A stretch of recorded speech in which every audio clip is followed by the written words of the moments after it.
His revelation wasn't just another passing statement, it was a shockwave that completely overturned the way people once viewed Richard Manuel and his connection with Bob Dylan.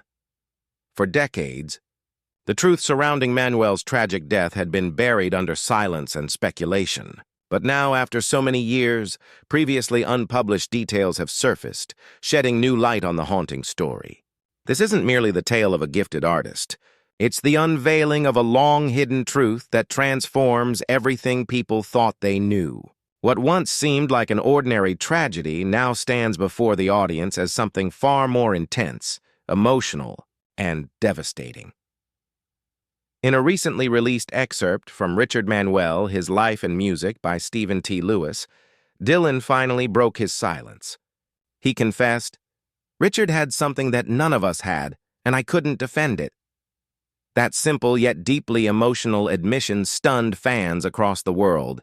For more than 30 years, Dylan had never publicly spoken about Manuel's death. This was the first time he acknowledged not only his regret, but also the quiet guilt he had carried over the loss of the man with whom he co-wrote one of rock's most poignant songs, Tears of Rage. Dylan, known for fiercely guarding the line between his personal life and his art, had crossed that line this time, and not without reason. Manuel was more than just a collaborator. He was Dylan's emotional counterpart. While Dylan was calm, self-contained, and enigmatic, Manuel was open-hearted, fragile, and often consumed by inner turmoil. Their friendship wasn't built on constant conversation, but on deep, unspoken understanding. There were long musical silences between us, Dylan once reflected in a private recording featured in Lewis's biography.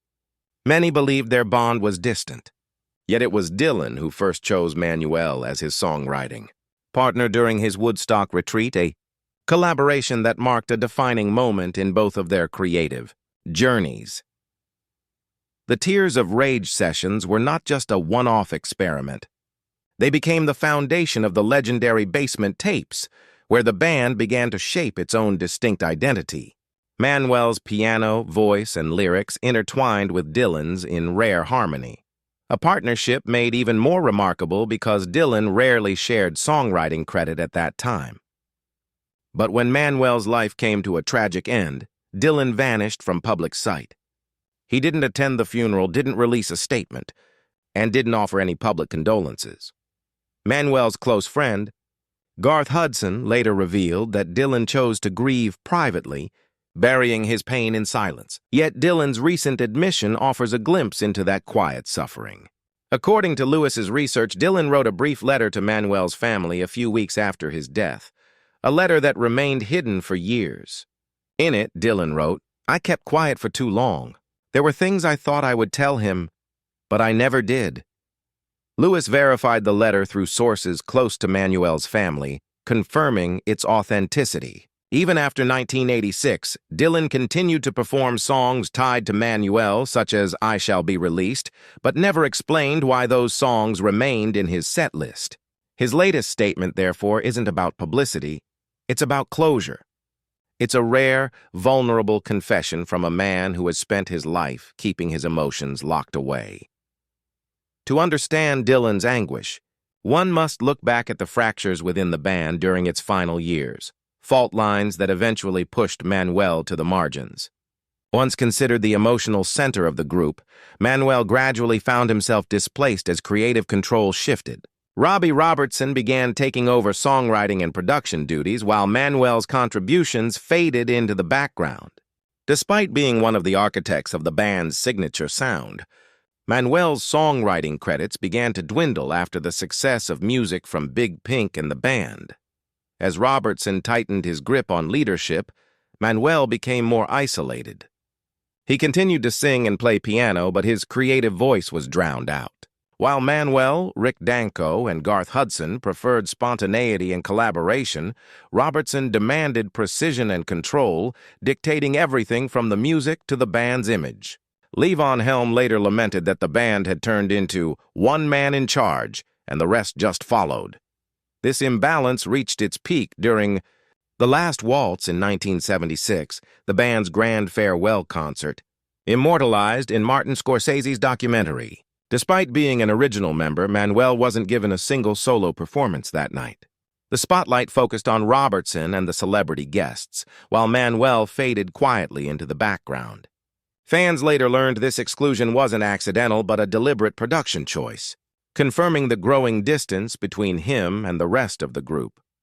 Dylan's renewed collaborations during that time also deepened the divide. While Dylan reconnected with the band, his main contact became Robertson, not Manuel, his original co-writer. As a result, Manuel's role shrank even further. He was no longer contributing songs or ideas, only performing others' work. The critical praise that once celebrated his soulful voice and heartfelt lyrics now centered almost entirely on Robertson. Feeling unappreciated and alienated, Manuel began to lose both his confidence and his creative spark. Though Helm and Danko remained loyal friends, they couldn't restore the balance that had already shifted beyond repair. By the time the band broke up, the decision, driven largely by Robertson, left Manuel devastated. Outwardly, he seemed calm, but those close to him described deep feelings of abandonment and sadness. As his musical influence faded, his personal life began to unravel. The emotional scars from the band's internal strife turned into psychological wounds that led him down a dark and destructive path. In his later years, Manuel fell into addiction and isolation. He started using heroin toward the end of the band's career, and what began as recreational use quickly spiraled into dependency. By the early 1970s, alcohol had become another escape. Those around him said he often drank from morning until night, rarely showing up to recording sessions sober. His once brilliant voice and musicianship suffered, forcing producers to constantly adjust their work around his unpredictable state. Despite the chaos, his friends, especially Danko and Hudson, continued to protect him, but their efforts couldn't stop his decline. The pressure of being sidelined and forgotten, combined with his worsening addiction, shattered his mental health. Manuel attempted suicide twice. The first time, he tried to set himself on fire. The second, he shot himself in the head with an air gun. Both attempts failed, but they left him emotionally broken. During his final years, he lived in isolation in a rented house in California, once owned by actress Goldie Hawn. He rarely spoke to anyone outside the band. Neighbors described the house as silent, with curtains always drawn and the phone disconnected. Visitors said he would sit for hours with his guitar, lost in thought, strumming the same chords but never finishing a song. Eric Clapton, a close friend who was also battling addiction, visited him often. Both men shared not only a love for music, but also the pain of feeling discarded by an industry that had once celebrated them. What remained between them was quiet understanding, two broken souls connected by music and melancholy. Richard Manuel's story is one of beauty and heartbreak, a life filled with extraordinary talent but haunted by inner demons. Dylan's recent words, though late, reveal the weight of remorse he has carried for decades. And perhaps in finally speaking about the man behind Tears of Rage, Dylan has not only honored a lost friend, but also released a sorrow he's held in silence for far too long. Eric Clapton once spoke deeply about his admiration for Richard Manuel, saying, "Richard is the most sensitive person I have ever met. That vulnerability is what makes him special." This heartfelt statement, later included in the appendix of Manuel's 2025 biography, captures the profound emotional bond between the two artists who had worked closely together at the famed Shangri-La studio. Clapton's words reveal not only his respect, but also the understanding that Manuel's sensitivity, something often mistaken for fragility, was actually the very source of his artistic brilliance. Manuel experienced a brief period of stability in 1983, when the band reunited for small tours alongside Rick Danko, Levon Helm, and Garth Hudson. During that time, he appeared to regain some of his former self, eating regularly, performing passionately, and even writing songs again. For a while, it seemed like he had turned a corner. However, that fragile recovery did not last. When Albert Grossman, the influential manager and mentor whom Manuel deeply trusted, passed away unexpectedly, the loss shattered him completely. Grossman had been more than a manager. He was a guiding figure and one of the few people in the industry whom Manuel truly believed in. His death left an emotional void that Manuel struggled to fill, pushing him back into heavy drinking and despair.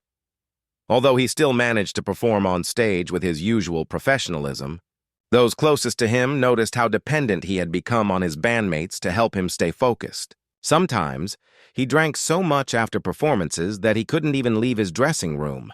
His friends and fellow musicians urged him to stop drinking, but their efforts only produced temporary results.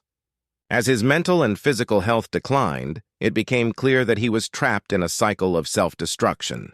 The atmosphere around him grew tense, and the cracks that had long been hidden beneath the surface began to show. But within hours, everything changed. Between 2:30 and 3:30 a.m., after returning to his room at the Quality Inn, Richard Manuel took his own life by hanging himself with a belt in the bathroom. His wife, Arlie, found him around noon the next day. The autopsy revealed a high level of alcohol and traces of cocaine in his system. While he left no suicide note, investigators concluded that it was a deliberate act. Arlie later told police that there had been no argument that evening. Richard had appeared cheerful after the show and even joked before she went to sleep. Friends and fans who saw him that night also confirmed he seemed perfectly fine, which made the news of his death even more shocking. Rick Danko later confessed in a 1987 interview, "I didn't get any signals. Richard was planning to record new demos in the coming weeks. To me, it felt like a terrible accident rather than something planned." However, others recalled that Manuel had been quieter and more withdrawn in the days leading up to his death, often staring into space as if lost in thought. Following the tragedy, all remaining tour dates were canceled. His funeral was held in Woodstock, New York, where Rick Danko played the organ and sang "I Shall Be Released" once more, this time as a farewell. The service was attended by close friends and artists like Van Morrison, Eric Clapton, Garth Hudson, and Levon Helm. Robbie Robertson did not attend but sent a private condolence message and a wreath, while Bob Dylan, who was touring Europe, remained silent and did not make any public statement. Manuel's death received limited attention in major music publications at the time. A few outlets published tributes reflecting on his early days with the band, but soon the headlines faded. Dylan never spoke publicly about the loss, though many believe it deeply affected him. Garth Hudson avoided the press altogether, and Levon Helm simply said, "It knocked everything down." Manuel's passing not only ended his own story, it extinguished any remaining hope of the band ever fully recapturing its former glory. Yet, even though time moved on, Richard Manuel's influence never truly disappeared. His gentle, haunting falsetto, a voice filled with both sorrow and grace, remains one of the most distinctive sounds in American music. Songs like Whispering Pines, In a Station, and Lonesome Susie still stand out as emotional touchstones within the band's discography. He wasn't just a performer. He was one of the creative souls who gave the group its earthy, heartfelt sound before fame and change reshaped them. Though his songwriting career was brief, it was profoundly meaningful. Tears of Rage, which he co-wrote with Bob Dylan during the Basement Tapes era, remains a masterpiece of emotional storytelling, rich with melancholy, defiance, and spiritual pain. The song may not have topped charts, but it earned lasting respect among musicians and critics for its lyrical depth and sincerity. The 2025 biography, Richard Manuel, His Life and Music, offers new insight into his artistry. Drawing from over 40 interviews and previously unreleased recordings, it paints a fuller picture of Manuel's creative world, the raw demos, the unrecorded songs, and the moments when he nearly quit the band altogether. Eric Clapton, reflecting on those sessions at Shangri-La, once said, "Richard didn't have to prove anything. He would just play a few notes and you would feel something move inside you." Many who worked with him echoed that sentiment. The biography also reveals the existence of several unreleased recordings from the early 1980s, intimate, solo demos rooted in gospel and blues, showing the deep influence of Ray Charles, Manuel's lifelong idol. Though not yet officially released, these tapes are preserved and may one day reach the public, offering a final glimpse into his evolving artistry. Levon Helm once remarked that without Richard, the band would never have truly felt like a family. He wasn't the leader or the loudest voice. He was the quiet glue that held everyone together. That spirit continues to resonate today. Countless modern artists who pursue Americana, folk, or roots rock cite Manuel as an inspiration, valuing his emotional honesty over fame. The Counting Crows even paid tribute in their 2002 song, "If I Could Give All My Love, Richard Manuel is Dead," a reflection of how deeply his story still touches musicians, decades later. In more recent Bob Dylan performances, audiences have noticed that he often includes "I Shall Be Released" and other songs tied to Manuel in his set lists. While Dylan has never openly called these moments tributes, many interpret them as his quiet way of honoring a lost friend. In one of the documents referenced in Manuel's biography, a handwritten note believed to be from Dylan reads, "He didn't just sing, he carried the weight we couldn't." That single line perfectly captures Richard Manuel's legacy, a man whose voice and heart bore the weight of his generation's hopes and sorrows. His story, filled with both brilliance and heartbreak, reminds us that behind every legend lies a human being struggling to hold on. If Richard Manuel's journey moves you, share your thoughts below.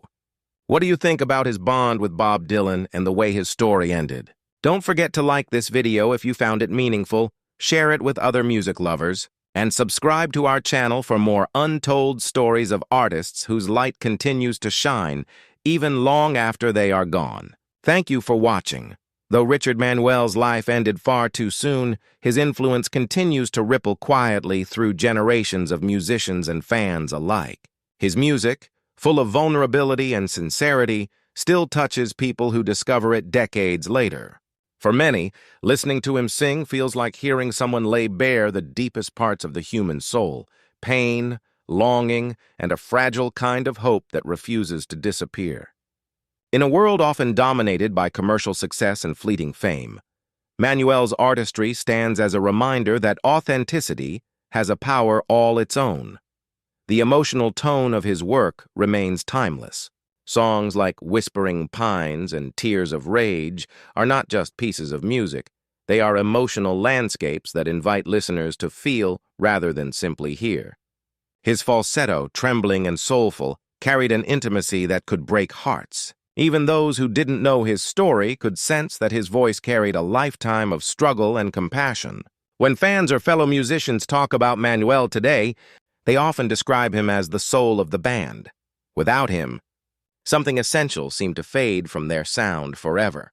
Many who knew Richard personally described him as gentle and shy, yet possessing an inner depth that could move anyone in the room. He was a man of contrasts, capable of joy and humor, yet often haunted by self-doubt and emotional exhaustion.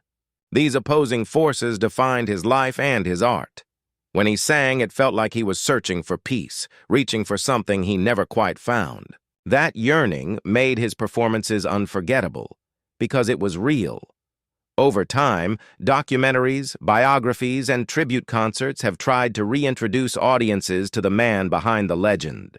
Younger artists, discovering his work for the first time, are often stunned that someone who died so young left behind such emotional maturity in his recordings. In interviews, musicians like Elton John, Norah Jones, and Ray LaMontagne have all mentioned how Manuel's phrasing, tone, and spiritual approach to singing influenced their own musical journeys. His name may not always appear in mainstream discussions, but within artistic circles, it commands deep respect.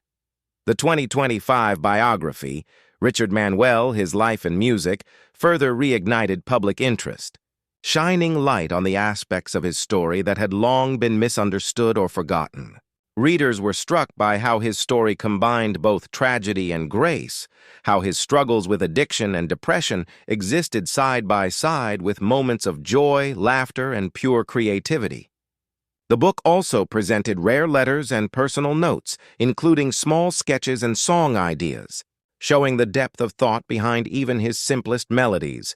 It also revealed how, during the final months of his life, Manuel had been working on spiritual-themed music, songs that reflected his search for meaning. One unreleased demo, tentatively titled The Weight of Light, was described by producer John Simon as one of the most moving pieces he'd ever heard. Its lyrics speak of redemption, forgiveness, and the longing to rise above pain. Proof that even in his darkest moments, Manuel was still reaching for hope after his passing. His surviving bandmates honored him in their own ways. Levon Helm, in his later years, often spoke about Richard with a deep, almost brotherly affection. He called him the most musical soul I ever met. Rick Danko, until his own death, frequently performed It Makes No Difference in concerts, dedicating it silently to Manuel. Even Robbie Robertson, though distant from the group in later years, publicly acknowledged Richard's importance, saying that his voice gave us our humanity. Fans also began gathering annually at small venues and memorials to celebrate his life. In Woodstock, gatherings of musicians, both young and old, continue to play his songs each March, keeping his memory alive through music, the very thing he loved most. There's something poetic about that. Though Manuel once felt invisible, today his spirit quietly connects people across generations. What makes Richard Manuel's story so moving is not just his talent, but his humanity.